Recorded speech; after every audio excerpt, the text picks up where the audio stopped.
Howdy folks, welcome to another Steampunk Desperado 5-minute review. Book of the day is A Master of Djinn by Djeli Clark, Tor Books 2021. I first encountered Clark's writing in a book called Steampunk! A collection of steampunk stories in an Afrocentric vein. The name Djeli, spelled D-J-E-L-I, is a West African word for storyteller, and it's the nom de plume of Dexter Gabriel, who was born in the USA to Trinidadian parents.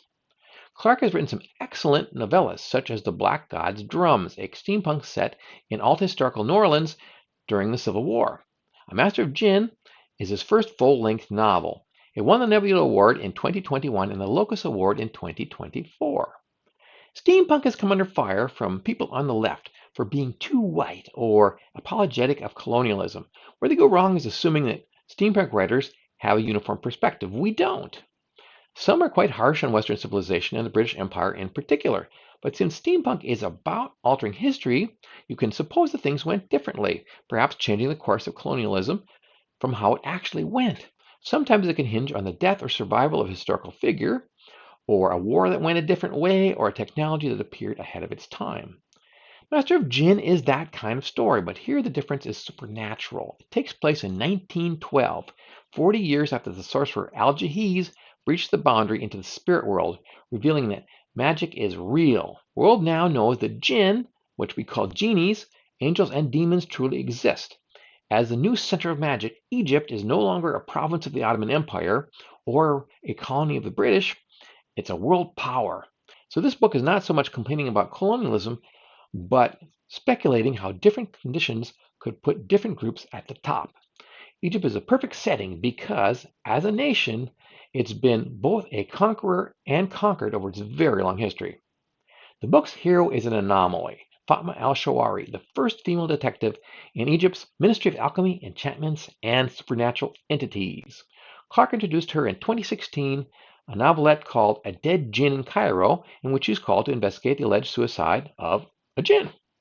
Fatma's role as a detective is believable because the new revelations have shaken up the religious establishment and it's no longer quite so misogynistic. Fatma is also a lesbian. Perhaps that makes her career more plausible because if she were married, she'd be under the control of a man. She dresses like a man, wearing Western-style suits and bowler hats. Very steampunk.